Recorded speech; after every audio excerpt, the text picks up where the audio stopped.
Good morning friends, Vande Mataram.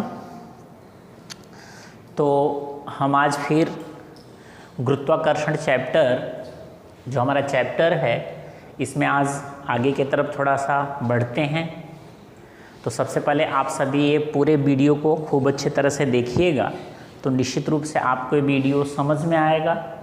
और जब आपको ये वीडियो समझ में आए तो आप मेरे चैनल को लाइक और सब्सक्राइब अवश्य करें, जिससे आपको नेक्स्ट अपडेट मिलता रहे। ओके, तो चलते हैं। आज हमने गुरुत्वाकर्षण के बारे में पढ़ा था, तो आज का टॉपिक है गुरुत्वाकर्षण का जो सार्वत्रिक नियम है उसका इम्पोर्टेंस क्या है, हमारे दैनिक जीवन में महत्व क्या है, कहाँ कहाँ इसका इम्पोर्टेंस है। ये गुरुत्वाकर्षण के सार्वत्रिक नियम के महत्व के बारे में पता करते हैं। तो सबसे पहले क्या है कि जो हम हैं, हम लोग पृथ्वी से कैसे अटैच हैं। पहला नियम है कि पृथ्वी से बांध कर रखने वाला बल है। ये जो गुरुत्वाकर्षण बल है ये हमें क्या करता, पृथ्वी से बांध के रखता है। अगर गुरुत्वाकर्षण बल नहीं होता तो हम पृथ्वी के साथ अटैच नहीं होते, ठीक है ना। हमें प्रॉब्लम, चलने में प्रॉब्लम होती है, सारी चीज़ें होती है। इसलिए जो गुरुत्वाकर्षण बल है ये हमें पृथ्वी से बांध कर रखता है। दूसरा, जैसे चंद्रमा क्या है कि पृथ्वी के चारों तरफ चक्कर लगा रहा है, ठीक है। पृथ्वी के चारों तरफ जो चंद्रमा चक्कर लगा रहा है उसका भी रीज़न क्या है, गुरुत्वाकर्षण बल है। गुरुत्वाकर्षण बल के कारण ही चंद्रमा जो है वो पृथ्वी के चारों तरफ गति कर रहा है, ठीक है ना। ये भी गुरुत्वाकर्षण बल के कारण ही होता है। थर्ड है, जो ग्रह और उपग्रह हैं, जितने ग्रह और उपग्रह हैं वो सूर्य की वृत्ताकार कक्षा या दीर्घ वृत्ताकार कक्षा में भ्रमण करते हैं, उसका भी कारण गुरुत्वाकर्षण बल है। क्योंकि सूर्य जो होता है वो क्या, फोकस पर स्थित रहता है, और ग्रह उपग्रह उसके चारों तरफ वृत्ताकार, दीर्घ वृत्ताकार कक्षा में चक्कर लगाते रहते हैं। ये भी गुरुत्वाकर्षण बल के कारण ही होता है, ठीक है ना। उसके बाद चंद्रमा और सूर्य की गति के कारण जो समुद्र में ज्वार और भाटा आते हैं वो भी गुरुत्वाकर्षण बल के प्रभाव के कारण ही होता है। तो इस तरह से हमारा जो गुरुत्वाकर्षण का सार्वत्रिक नियम है ये इन सारी जगहों पे प्रयोग किया जाता है। फिर से एक बार मैं आपको रिपीट करता हूँ, हमें पृथ्वी से बांध कर रखने का कार्य करता है। दूसरा, पृथ्वी के चारों तरफ जो चंद्रमा की गति है वो भी गुरुत्वाकर्षण के कारण होती है। तीसरा, सूर्य के चारों तरफ वृत्ताकार कक्षा में या दीर्घ वृत्ताकार कक्षा में ग्रह और उपग्रह भी चक्कर लगाते हैं, वो भी गुरुत्वाकर्षण बल के कारण होता है। तथा सूर्य और चंद्रमा की गति के कारण जो ज्वार और भाटा आते हैं, ज्वार और भाटा, वो भी गुरुत्वाकर्षण का ही प्रभाव होता है, ठीक है। तो इस तरह से एक गुरुत्वाकर्षण का प्रभाव है जो सार्वत्रिक नियम का इम्पोर्टेंस है हमारे जीवन में, जिसका उपयोग होता है। अब आता मुक्त पतन, फ्री फॉल। मुक्त पतन मतलब फ्री फॉल। अगर किसी चीज़ को हम ऊपर से छोड़ दें तो वो वस्तु नीचे के तरफ आ जाती है, ठीक है ना। अब कोई वस्तु को हम ऊपर की तरफ छोड़ देते हैं और वो वस्तु नीचे की तरफ आती है, ठीक है। अब नीचे की तरफ आती है, उसका कारण क्या है, उसके जो मेन कारण है, एक तो किसी वस्तु को हम जब लेते हैं तो उसका कोई ना कोई द्रव्यमान होता है, ठीक है। जब हम उसको ऊपर से छोड़ते तो अपने द्रव्यमान के कारण नीचे के तरफ आता है, पहली कंडीशन। दूसरा, जो पृथ्वी का गुरुत्वाकर्षण है, ठीक है ना, वो उसे अपनी तरफ आकर्षित करता है, ठीक है, जिसे हम गुरुत्वीय त्वरण कहते हैं। इसके कारण भी कोई वस्तु जब ऊपर से रखी जाती है तो वो नीचे के तरफ गिर जाती है, ठीक है। अगर हम मान लेते कि जो गुरुत्वाकर्षण का सार्वत्रिक बल है, अगर F इज इक्वल टू, यहाँ दो मास पार्टिकल हैं G m और अपॉन में r² ले लेते हैं, me मतलब मास ऑफ अर्थ, और re²। एक गुरुत्वाकर्षण बल सार्वत्रिक नियम में जो बल मिला था इसे हम मान लेते हैं। दूसरा, अगर किसी वस्तु को मुक्त पतन करते हैं तो F इज इक्वल टू, जो न्यूटन का नियम है वहाँ होता है ma, बट यहाँ पे गुरुत्वाकर्षण है इसीलिए F इज इक्वल टू आ जाएगा mg, जहाँ g क्या है, गुरुत्वीय त्वरण है। अगर इन दोनों समीकरण 1 और समीकरण 2 की हम तुलना करते हैं तो समीकरण 1 और समीकरण 2 से अगर समीकरण 1 और समीकरण 2 हम लेते हैं तो यहाँ से आपका आ जाएगा जी एम ई एम और अपॉन में R E square is equal to आ जाएगा एम जी। ये मास दोनों कैंसल हो जाएंगे, या जी इज इक्वल टू, यहाँ से वैल्यू आ जाएगी जी एम ई और अपॉन में आर ई स्क्वायर, जो ये आपका गुरुत्वीय त्वरण जी है, ठीक है ना। अगर इसका मात्रक देखते हैं, जी का मात्रक,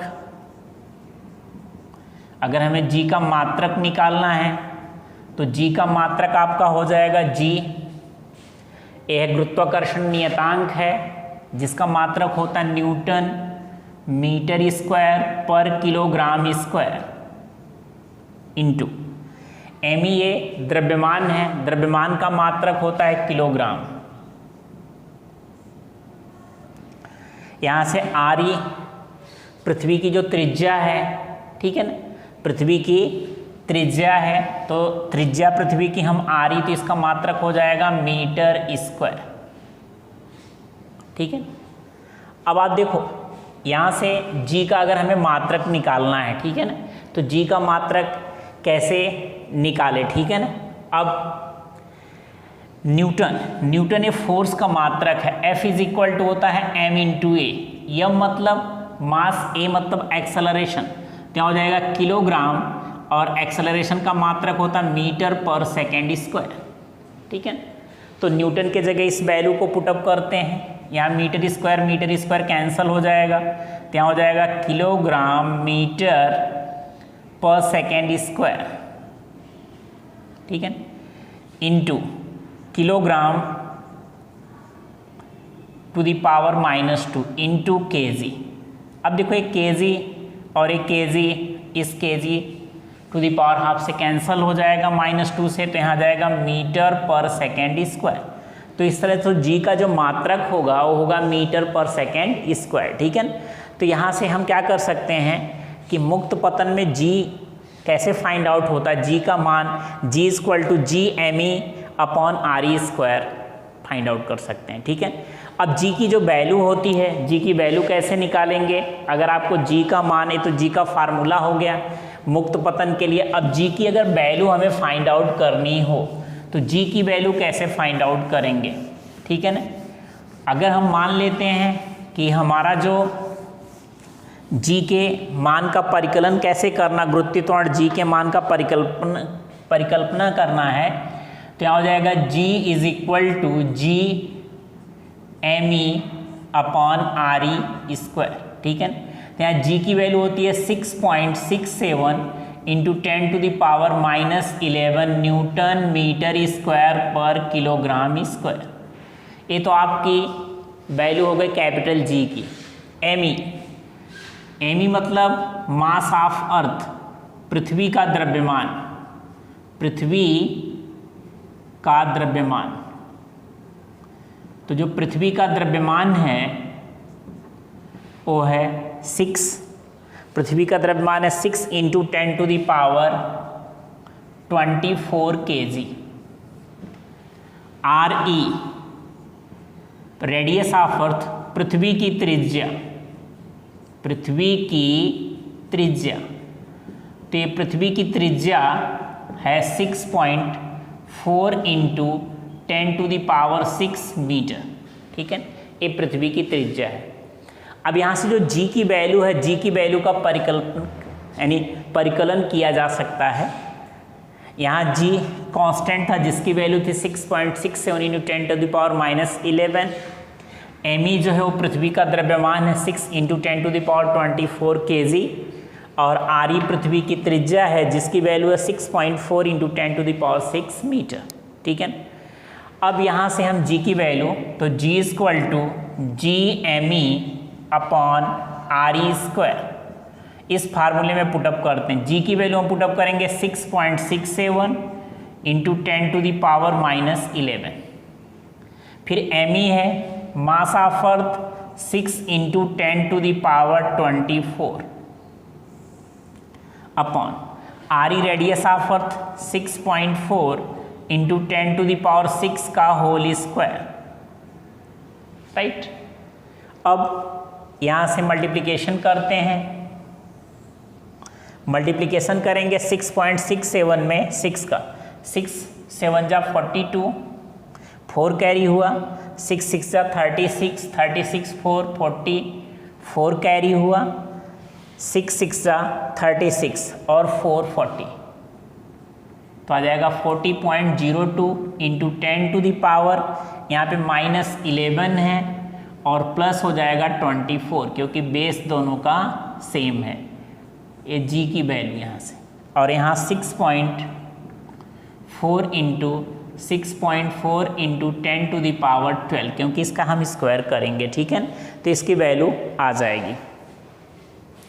अब यहाँ से g इक्वल टू हो जाएगा 40.02 इंटू 10⁻13 अपॉन 6.4 का मल्टीप्लाई करेंगे तो आ जाएगा 40.96 इंटू 10⁻13 था, ये 12 था, इसको न्यूमरेटर में ले जाएंगे तो -12 हो जाएगा।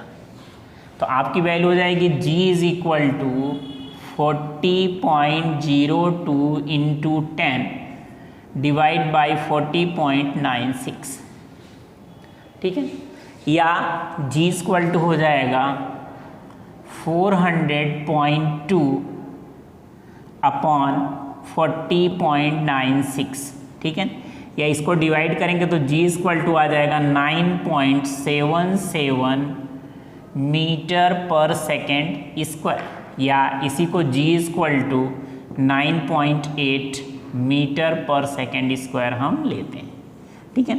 तो g की जो वैल्यू होती है, g की वैल्यू जो पृथ्वी पे होती है वो 9.8 मीटर पर सेकेंड स्क्वायर के बराबर होती है।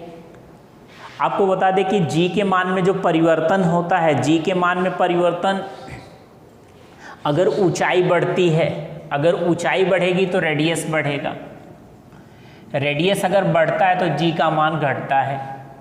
दूसरा, अगर गहराई में जाते हैं तो भी रेडियस बढ़ता है, ये प्लस होगा, अगर रेडियस प्लस होगा तो स्मॉल g का मान घटेगा, ठीक है ना।